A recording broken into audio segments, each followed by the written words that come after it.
Magandang gabi sa ating lahat. Kahit sobrang init, kailangan maganda pa rin ang ating gabi dahil mas malamig pa tayo kaysa sa yung nasa kabila. Kabilang panig. Kabilang panig ng daigdig. Magandang gabi sa mga nasa bahay at sa online. Tayo pinagpala at muli tayo narito upang makapakinig ng mga salita ng Diyos. Tunay nga, wala tayo magagawa kung tayo hiwalay sa Diyos. Dapat tayo laging nasa panig ng Diyos. Inanyayahan ko kayo tumayo, tayo manalangin.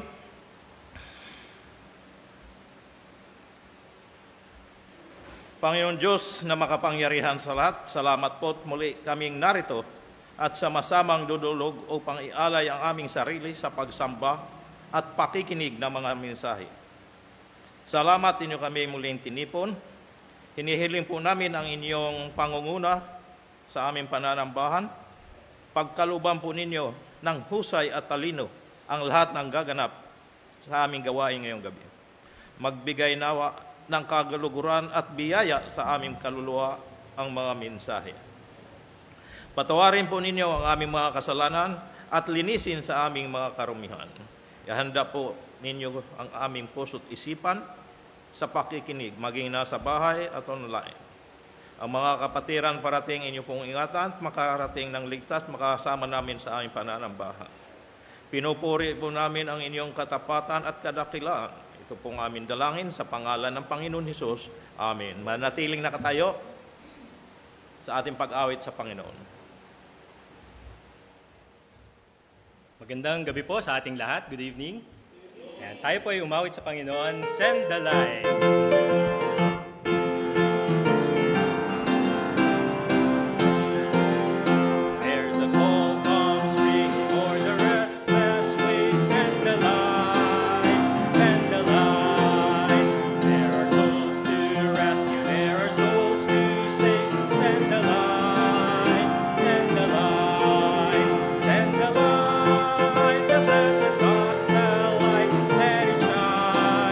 Shore to shore.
kamustahan sa bawat isa habang inaawit ang ligaya ng buhay.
Maaari na po kayo magsiupong lahat. Muli po ay magandang gabi sa ating lahat. Good evening. Ayan. Ang init ulit, no? Mainit pa rin. Ayan. So patuloy po tayo sa ating mga gawain, announcements, and reminders. Ayan. Ating daily Bible blessings every morning pa rin po yan. Monday to Saturday via Bethany Cubao Members Group Chat, Facebook page, at sa ating YouTube channel. At ang ating midweek service and prayer meeting po, alas 7 pa rin nagsisimula tuwing Wednesday. Sunday worship service starts at 9 a.m. Yan, ito po yung ating tema sa darating na linggo. Dapat tayong magsisi. Yan, Magawa 26 verse 20. At ang ating adult Sunday school class po, every Sunday pa rin po yan, 3 p.m. sa Begonia Room. Go Ye Cubao weekly activities, Bible study every Wednesday and Saturday at BKB Tract Distribution every Saturday. Home Bible study, prayer and fellowship, and monthly worship service sa Camarin, Caloocan every Friday po yan. Home Bible study, San Mateo Rizal every Saturday. And worship service sa Taytay Rizal every Saturday. Ayan, sa darating po na linggo, no, meron tayong special missions gift giving at Lord's Supper pagkatapos po yan ng Adult Sunday School class. At ang ating gawain po, no, each one, bring one, every Sunday po yan. Pwede rin po kayo magdala every Wednesday. Ayan, hindi siya limited ng Sunday lang po. No? Ayan. So muli po tayo po tumayin lahat para po sa isang pong awitin. Ulit-ulitin po. Ngayon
Maaari na po kayo magsipong lahat.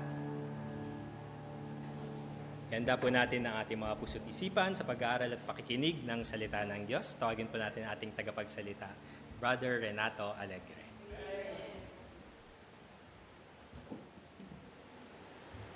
Muli, magandang gabi sa ating lahat. Ang pamagat ng ating paksa ngayong gabi, ang mga tapat na pangako ng Diyos. Opo, pagka ang Diyos ang mangako, tiyak natutupad. Hindi tulad ng tao, tulad ngayon maraming umiikot na mga nangangako pag nakaupo. Ganun na lang yun, wala na. Pero subalit ang Diyos, tinutupad at ibinibigay ang mga pangako. Magandang gabi sa mga nasa online muli. Ang ating teksto ay makikita sa Joshua, Kapitulo 21, versikulo 43 hanggang 45. Sabay-sabay natin basahin.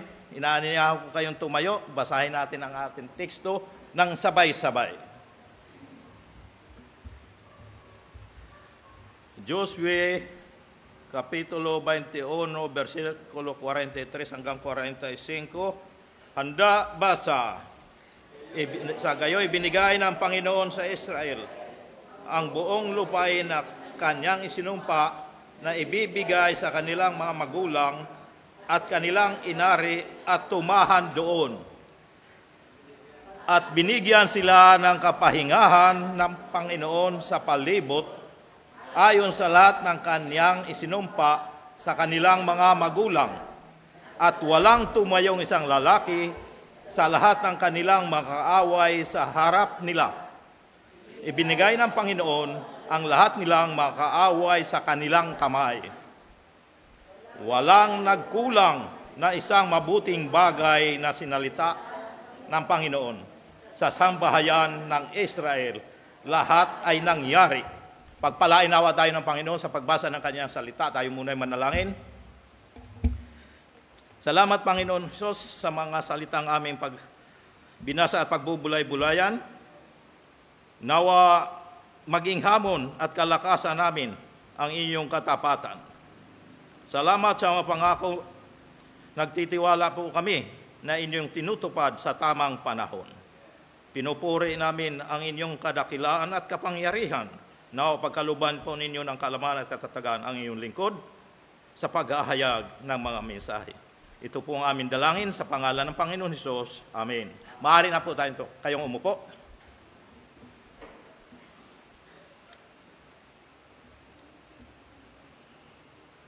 Ang mga tapat na pangako ng Diyos. Ano po? Ang mga tapat na pangako ng Diyos. Ang isa sa nakakalungkot na karanasan sa ating buhay, ano po, ay ang ukol sa mga pangako ng tao sa atin. Sila ay nangangako sa atin at nakakakumbinsi. Matatamis ang mga dila kung magsalita, ano po, ang kanilang matatamis na salita, tayo naman ay naniniwala at nagtitiwala. Madali tayo maguyo, mabula, ika nga. Ngunit pagdating ng takdang panahon, ay hindi nila tinutupad. Kadalasan, hindi natutupad ang mga pangako. Halimbawa na lang ukol sa mga mag-asawa bagong kasal. Sinasabing sa mga ikakasal sa isa't isa, sinasabi sa isa't isa, ano po? Till death do us part. Ngunit ang nangyayari, kung minsan ay till death, utang. Mahirap bigkasin eh. Utang na, sa Tagalog, utang. Do us part. Ibig sabihin, kung marami ng mga problema, lagi nang nag-aaway dahil sa pera. At patong-patong na ang utang. Hindi lamang kay Ate Cecil, kundi sa bangko. At baon na sila. Di na makabawi. Ano po? Kaya nalimutan na ang kanilang mga pangako. At sila ay naghihiwalay. O kaya may uutang. Nangangakong magbabayad sa ganitong araw. Ano? Uutang magbabayad Sabado. Pagdating ng Sabado wala. Ang pangako pala sa susunod na Sabado. Pornada ang pautang. Kaya hindi tinutupad. Marami pang dahilan. May kaibigan at magsasabing laging nariyan para tumulong. Ngunit ng mga ilangan ay nawawala. Hindi na mahagilap. May nangakong isang bagay na sinasabi mo ay mananatiling sikreto. Ngunit kinabukasan lamang kalat na sa buong barangay. Alam na ang sikreto. Isa na lamang po ang hindi nakakalam. Ang nagbigay ng sikreto. Ano po? Salamat na lamang at hindi ganun ang Diyos. Dahil tinutupad ng Diyos ang lahat niyang mga pangako. Opo, tinutupad. Kung totoo ang Diyos, totoo rin ang lahat niyang mga pangako. Ito ang makikita natin sa ating teksto. Mayroon tayong 2 puntos. Ang ginawa ng Diyos para sa Israel. Ano po? Ang ginawa ng Diyos para sa Israel, ang lahat niyang mga pangako tinupad sa tamang panahon. Hindi agad-agad, sa tamang panahon. Matagal nga lamang. Subalit, natupad. Ang pangalawa, mga hamon mula sa ginawa ng Diyos. Opo. Kaya dapat tayo magtiwala sa kanyang kapangyarihan na mangyayari ang lahat. Opo.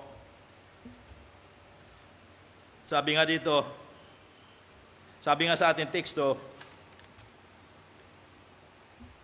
ibinigay sa kanila ang lupa. Ano? Ang ginawa ng Diyos para sa Israel, ibinigay sa kanila ang lupa. Ayon sa Joshua 21:43, sabi sa gayon, ibinigay ng Panginoon sa Israel ang buong lupain na kaniyang isinumpa na ibibigay sa kanilang mga magulang at kanilang inari at tumahan doon. Ibinigay ang ipinangakong lupain sa kanilang mga ninuno at kanilang inari at tumahan sila doon. Ipinakikita dito na ang Diyos ay tapat sa kanyang mga pangako. Hindi lamang niya sinasabi, kundi isinasakatuparan niya ang kanyang ipinangako. Hindi nakakalimot. Kaya tumanggap ang mga Israelita ng biyaya na hindi nila kailangan ipaglaban ng mag-isa. Dahil katuwang nila ang Diyos sa pakikipaglaban para sa kanila. Ayon pa sa 44 ng ating teksto, at binigyan sila ng kapangyarihan ng Panginoon sa palibot ayon sa lahat ng kanyang isinumpa sa kanilang mga magulang, at walang tumayong isang lalaki sa lahat ng kanilang mga kaaway sa harap nila. Ibinigay ng Panginoon ang lahat nilang mga kaaway sa kanilang kamay. Ano pa? binigyan sila ng Diyos ng kapahingahan sa bawat dako ayon sa kanyang ipinangako sa kanilang mga ninuno. Ang tunay na kapahingahan ay hindi nagmumula sa kayamanan o tagumpay ng mundo,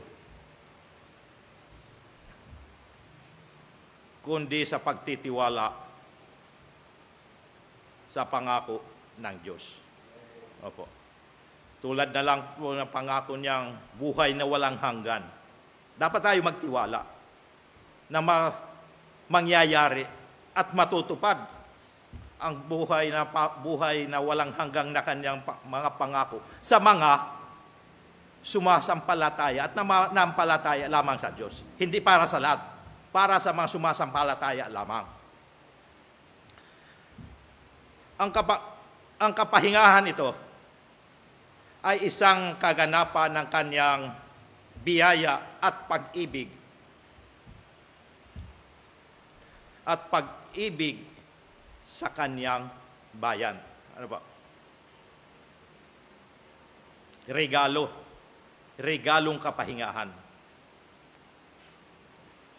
Kapag tulad na lamang ng mga apam ang mangakong magbibigay ng bahay, ang iba natutupad naman. Subalit ang iba sumasablay. Hindi lahat. Mayroon din natutupad. Walang tumayong isang lalaki sa lahat ng kanilang makaaway sa harap nila. Lahat tumbak, patay.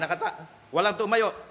O hindi sila nagapi kailanman ng kanilang makaaway. Ayon pa rin sa ating banasang teksto kanina, ano po? Ang tagumpay ng Israel ay hindi dahil sa kanilang lakas, kundi dahil sa kapangyarihan ng Diyos.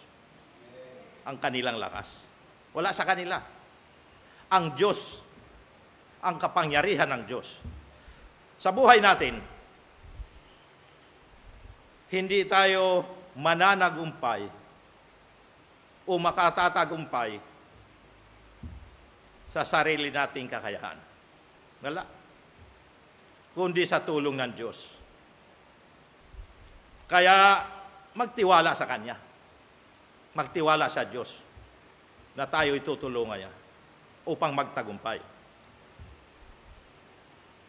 Ibinigay ng Panginoon ang lahat nilang mga kaaway sa kanilang kamay o sapagkat pinagtagumpay sila ng Diyos laban sa kanilang mga kaaway. Ayon pa rin sa ating binasang teksto kanina, ibinigay ng Panginoon ang lahat nilang mga kaaway sa kanilang kamay. Ano po? Ang Diyos ang tunay na lumaban para sa kanila. Ibinigay ang lahat nilang kaaway. Ano po? Kapag tayo ay nasa kanyang kalooban, umasa tayo na tutulong siya sa atin. Opo, tutulong ang Diyos sa atin. Siya ang gagawa ng paraan upang magpagtagumpayan natin ang anuman pagsubok o hadlang sa ating buhay. Opo. Lahat yan ay matutupad. Mapapansin na ang pagtatagumpay ng Israel ay bunga ng pagkilos at pamamahala ng Diyos. Wala sa kanila, sa sarili nila, kundi sa pagkilos ng Diyos. Dahil itong mga Israelita ay matitigas ang ulo, ang Diyos ang kumilos. Ang papel ng Israelita ay pangalawa lamang. Pangalawa lamang, ano po? Nangunguna ang Diyos. Ano po? Sumusunod lamang sila. Ang lupa ay nairegalo o biyaya lamang sa kanila.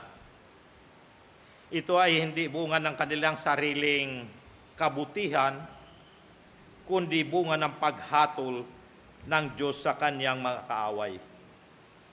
Ayon nga sa Deuteronomio Kapitulo 9, versikulo 4 at 9, sabi dito,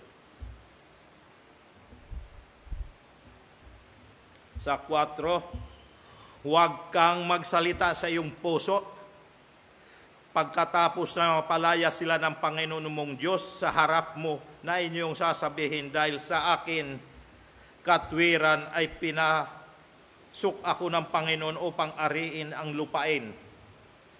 Lupain ito na dahil sa kasamaan ng mga kabansang ito ay pinalayas ng Panginoon sila sa harap mo. Hindi sila naghirap o pinalayas ng Panginoon. Hindi dahil sa kanyang katwiran, sa 5, hindi dahil sa iyong katwiran o dahil sa pagtatapat ng inyong loob ay inyong pinapasok upang ariin ang kanilang lupain, kundi dahil sa kasamaan ng mga bansang ito ay pinalaya sila ng Panginoon Diyos sa harap mo, at upang kanyang pagtibayin ang salita na isinumpa ng Panginoon sa inyong mga magulang, kay Abraham, kay Jacob at kay Isaac at kay Jacob. Ano po? Pinalayas ng Diyos ang mga nakatira doon dahil sa sobrang sama. Kaya walang may pagmamalaki ang Israelita na sila ang kumubkob, kundi sa pangunguna ng Diyos. Dahil mga makasalanan ang mga at kaaway sila ng Diyos ang mga tumatahan doon.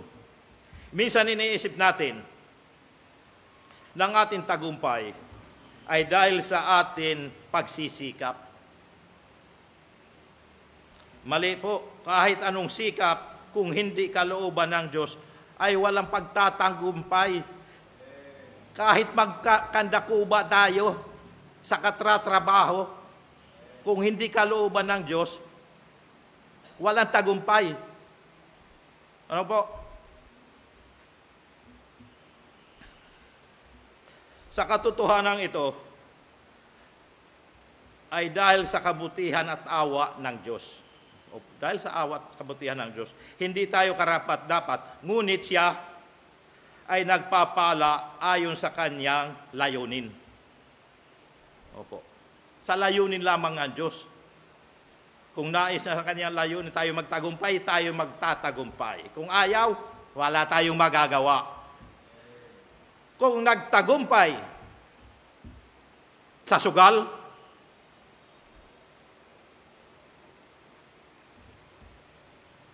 layunin ng iba, hindi ng Diyos. Wala na tayo diyan. Iba na may hawak yan. Kung ihabing sa kalagayan sa kasulukuyan, ano po? Tayo rin ay dadalhin ng Diyos sa ipinangakong langit. Meron na siyang ipinangako sa atin.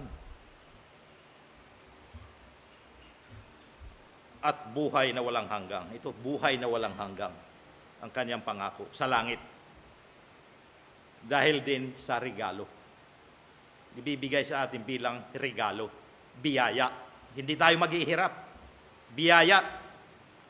Biyaya ng Diyos at hindi dahil sa atin sarili. Ayon sa Efesyo Kapitulo 2, 8 at 9,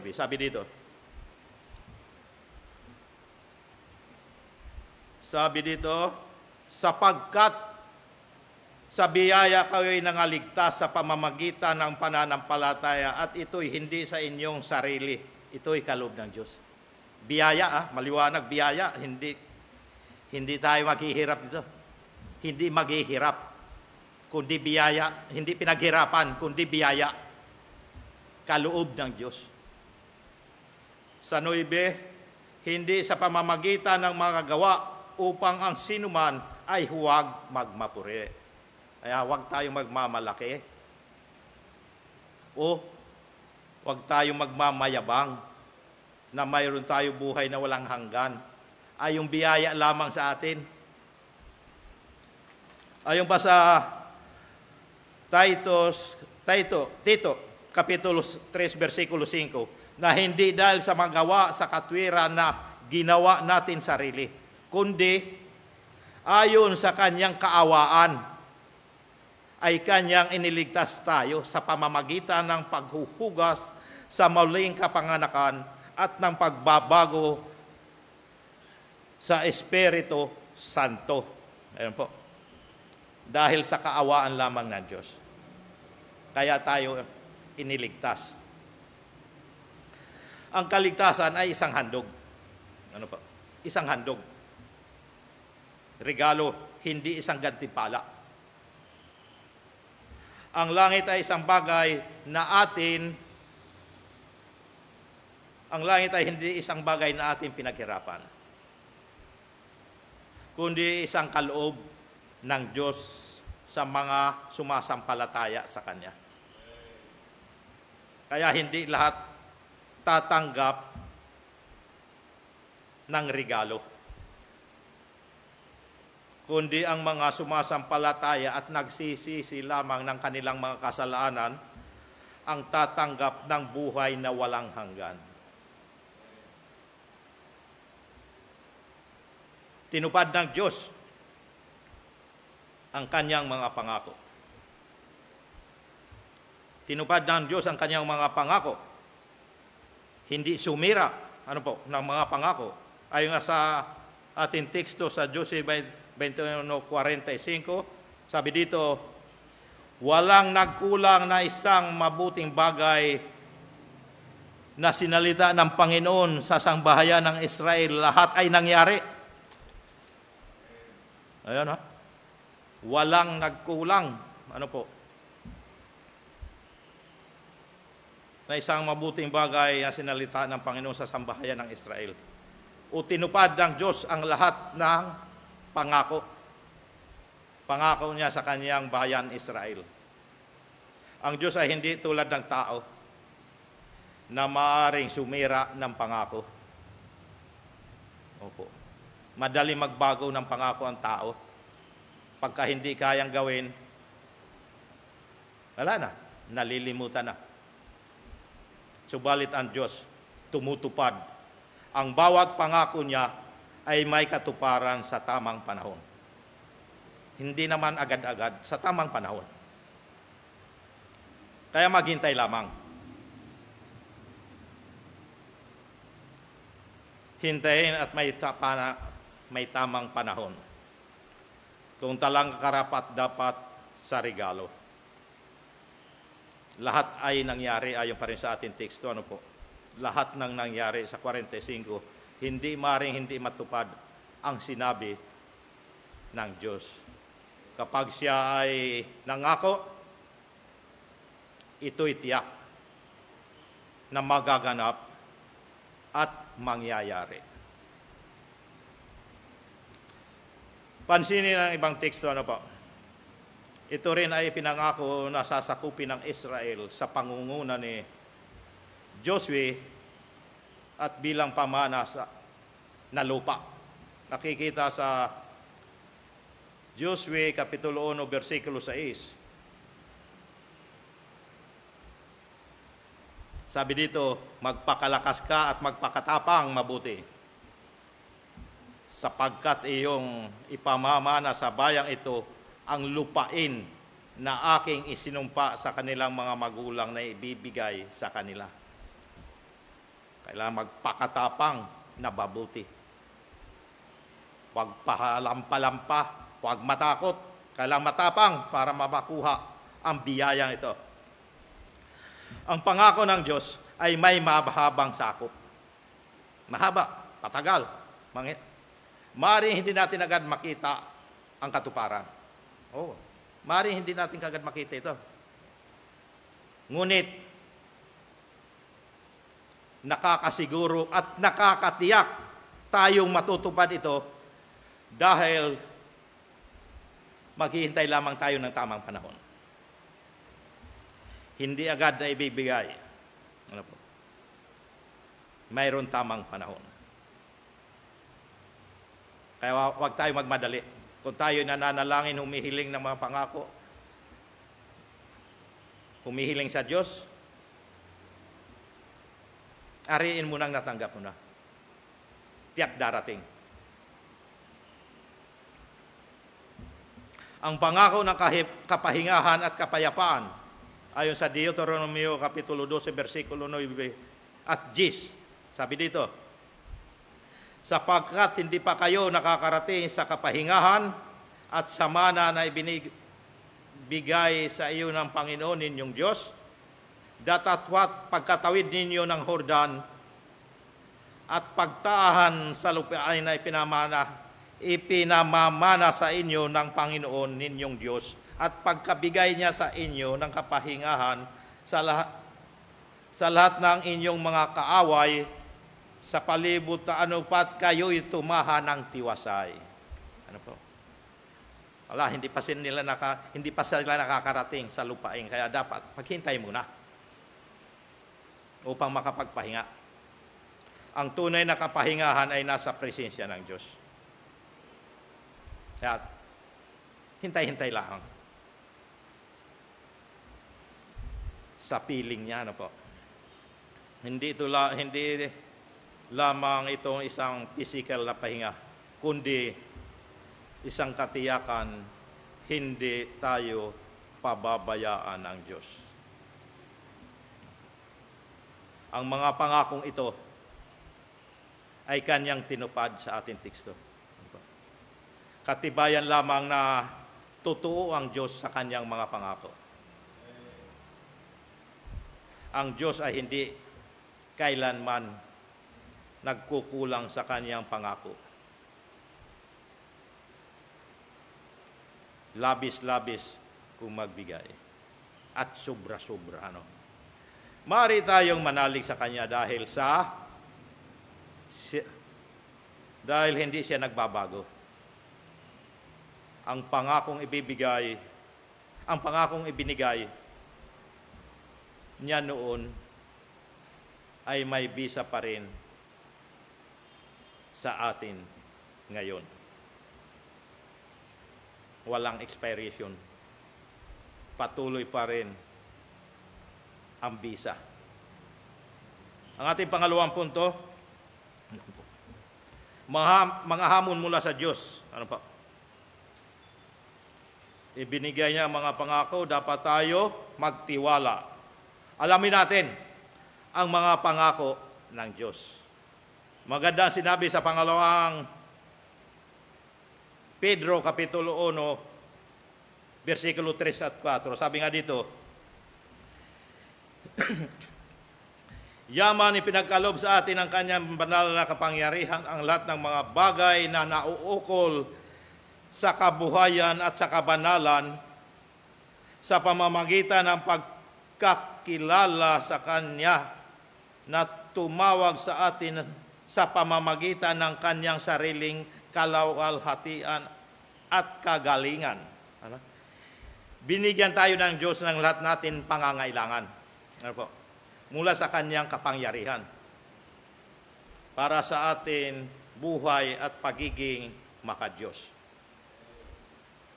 Walang anumang bagay na kakailangan natin para lumago sa pananampalataya na hindi ibibigay ng Diyos. Ibibigay niya ng sobra-sobra at sustansya para tayo lumago.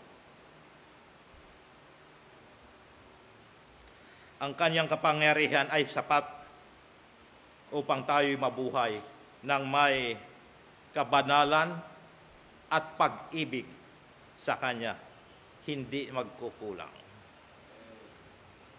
Ayon pa rin sa 4, sa pangalawang Pedro, versikulo 1:4, na dahil dito ay ipinagkaloob niya sa atin ang Kanyang mahalaga at napakadakilang pangako upang sa pamamagitan ng mga ito ay makabahagi kayo sa kabanalan mula sa Diyos, yaman na katanan sa kabulukan na sa sanglibutan dahil sa masamang pita.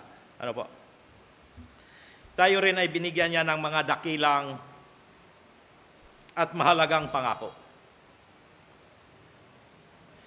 Na sa pamamagitan nito ay makikisa tayo sa Kanyang pagiging Diyos. at makakatakas tayo sa kabulukan ng sanlibutan.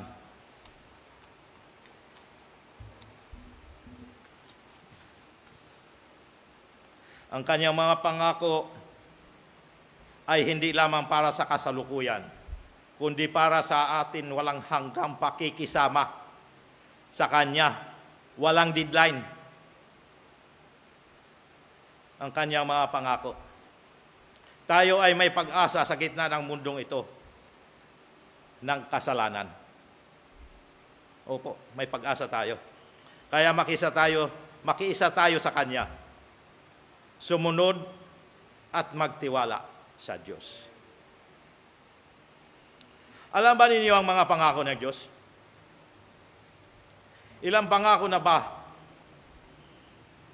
Ilang pangako ng Diyos ang atin inaangkin at pinanghahawakan tungo sa pagiging makadiyos?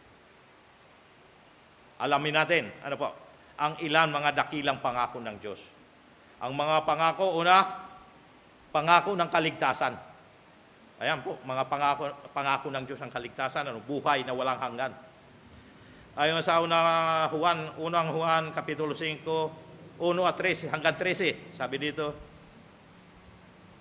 At ito ang patutuo na tayo binigyan ng Diyos na buhay na walang hanggan. At ang buhay na ito ay nasa Kanyang anak. Ang kinaroroonan ng anak ay kinaroroonan ng buhay, ang hindi kinaroroonan ng anak ng Diyos, hindi kinaroroonan ng buhay. Ang mga bagay nito ay isinulat ko sa inyo upang inyong maalaman na kayo'y mayroong buhay na walang hanggang sa makatuwid ay nasa inyong nananampalataya sa pangalan ng anak ng Diyos. Ayan po. Ang pinakamahalagang pangako ng Diyos ay ang buhay na walang hanggan. Opo, napakahalaga ang buhay na walang hanggan para sa atin sa pamamagitan ni Kristo. Hindi natin itong kaya kitain o pagtrabahuan. Hindi ito sa pamamagitan ng ating gawa, kundi biyaya. Itong mga pangako. Ito ay isang libreng regalo. Pangako ng mga sagot sa panalangin. Juan Kapitulo 16:24. Hanggang ngayon, wala pa kayong hinihiling anuman pa sa pangalan ko. Anuman sa pangalan ko. Kayo'y magsihingi at kayo'y tatanggap upang malubos ang inyong kagalakan. Tayo lamang ang dapat humingi. Kapag nananalangin tayo ay sa Kanyang pangako, may katiyakan tayong maririnig niya at tutugunin. Ano po? Pangako ng tagumpay sa tukso. 1 Corinto Kapitulo 10, versikulo 13, sabi dito, hindi dumating sa inyo ang anumang tukso, kundi yaon matitiis ng tao, datapwat, tapat ang Diyos. Na hindi niya itutulot na kayo'y tuksuhin ng higit sa inyong makakaya. Kundi kalakip din ng tukso ay gagawin naman ang paraan ng pag-ilag upang ito'y inyong matiis. Hindi magbibigay ang Diyos ng hindi natin kaya. Kung magbigay man, may kasama pag-ilag. Ano po? Hindi tayo pinababayaan ng Diyos sa atin laban sa kasalanan. Laging may daan upang makatakas sa tukso kung tayo ay magtitiwala sa Kanya. Gumagawa siya ng mga paraan para makalabas o mapagtagumpayan ang tukso. Kapatawaran, pangako ng kapatawaran sa kasalanan. Sa unang Juan Kapitulo 1, versikulo 9, sabi dito, kung ipapahayag natin ang ating mga kasalanan, ay tapat na banal siya sa tayo'y patatawarin sa ating mga kasalanan at tayo'y lilinisin sa lahat ng kalikuan. Kung atin ipahahayag sa Diyos ang ating mga kasalanan. Kahit tayo ay nagkasala, ang Diyos ay matapat na magpapatawad kung lalapit tayo sa Kanya ng may pagsisisi. Opo. Patatawarin niya tayo kapag humingi ng tawad sa Kanya. Sa pamamagitan ng pagsisisi, ayan po ang pambura sa kasalanan. Pangako ng paggabay ng Diyos.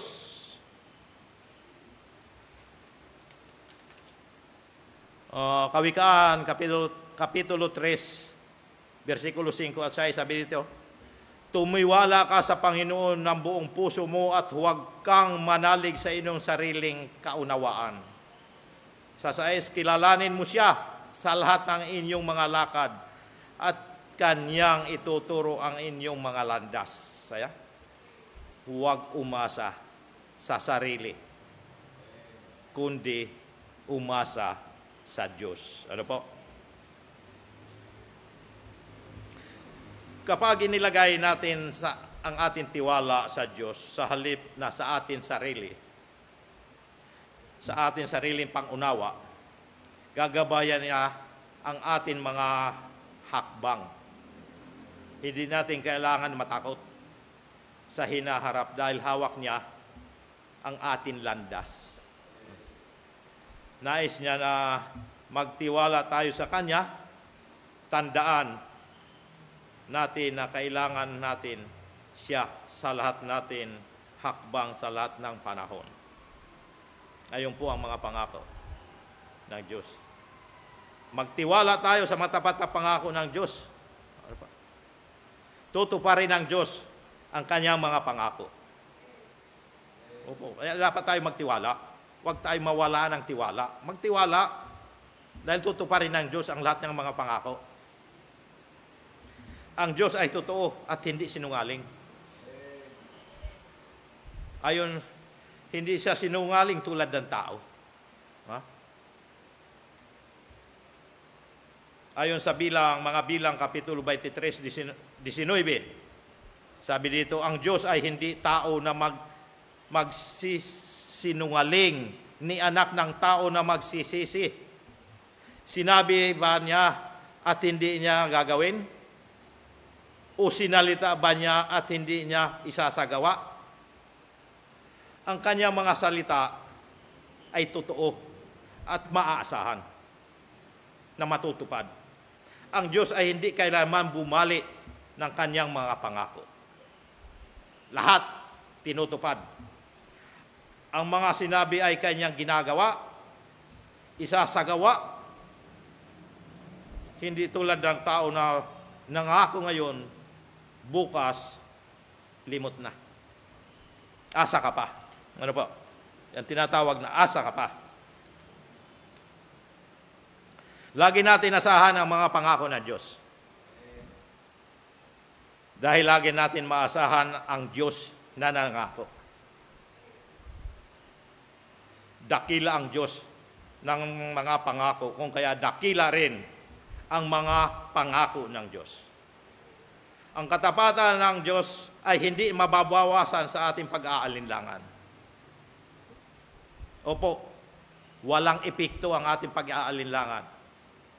Kahit sa panahon ng ating panghihina, ang kanyang mga pangako ay mananatiling totoo. Dahil ang Diyos ang nangako, alam natin, hindi ito masasayang. Bilang panghuli, bilang mga Kristiyano, tayo ay dapat mamuhay na may kagalakan, katiyakan, at tagumpay. Ano po? Bakit? Dahil tayo ay nakasandig sa batong hindi matitinag. Matibay ang ating sandigan. Sa pader na hindi guguho. At sa Diyos na atin laging maasahan. Ang Diyos na totoo sa kanyang mga pangako at Diyos na tumutupad sa lahat ng kanyang sinabi. Sa pangako ng Diyos, lagi tayong umasa. Kaya't anuman ang atin pinagdadaanan sa buhay, ano po, huwag tayong panghinaan ng loob. Patuloy lang tayong lumaban. Ang Diyos na nangako ay hindi kailanman mabibigo sa pagtupad ng kanyang mga salita. Patuloy tayong lumakad sa pananampalataya. Diretso lang. Sapagkat sa Diyos may katiyakan ang ating hinaharap. Bilang hamon, magtiwala sa mga tapat na pangako ng Diyos. Magtiwala sa mga tapat na pangako ng Diyos. Tayo manalangin. Salamat po, Panginoon Hesus, sa mga tapat na pangako. Nagtitiwala po kami at nananalig na iyong tutuparin at mangyayari. Tunay na hindi mabibigo ang mga sumusunod sa inyong kalooban. Salamat sa mga pangakong kaligtasan at tugon sa mga panalangin na inyong didinggin ang mga hinaing. At maging tagumpay sa anuman tukso na laging may paraan upang makatakas at kapatawaran sa mga kasalanan. Umaasa po kami na inyo kaming aakayin sa bawat hakbang tungo sa tamang landas ng aming buhay. Nawa anumang pinagdadaanan sa buhay ay huwag panghinaan ang loob, kundi manalig sa mga pangako ng Diyos. Ito po ang aming dalangin sa pangalan ng Panginoon Hesus. Amen. Sa ating pagkakaloob, ayon sa ating teksto, magbigay magagawa, Kapitulo 20, ayon sa mga gawa, Kapitulo 20, versikulo 35, nagbigay halimbawa ako sa inyo sa lahat ng mga bagay na sa ganitong pagpapagal ay dapat kayo magsisaklulo sa mahihina. At alalahanin ang mga salita ng Panginoon Hesus na siya rin ang may sabi, lalo pang mapalad ang magbigay kaysa tumanggap. Totoo po yan. Kaya ibigay natin sa Panginoon ang pinakamahusay na handog. Tayo manalangin. Panginoon Diyos na makapangyarihan sa lahat, salamat po sa natapos namin pag-aaral ng iyong salita. Tunay na ang iyong mga pangako ay natutupad, lahat ay natutupad, at dapat din naman kami tumupad sa aming mga tungkulin na sa aming pag-aalay ng aming mga bahagi sa aming mga tinatangkilik. Hipuin mo nawa ang aming puso upang magkaloob ng may pag-ibig at kagalakan. Ito pong aming dalangin sa pangalan ng Panginoon Hesus. Amen.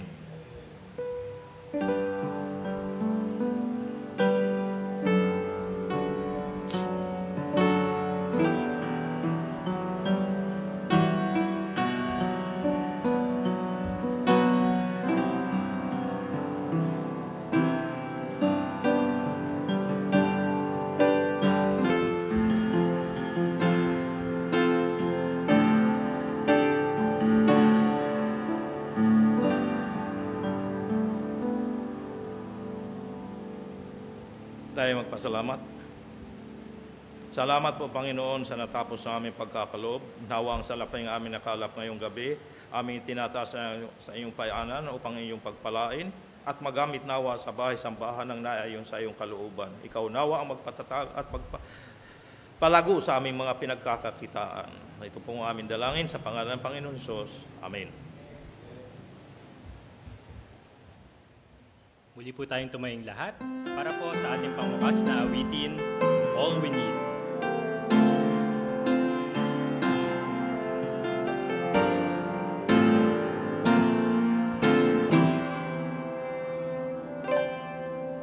There's an emptiness around us, we can see it everywhere. Weary souls are broken and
Tayo manalangin.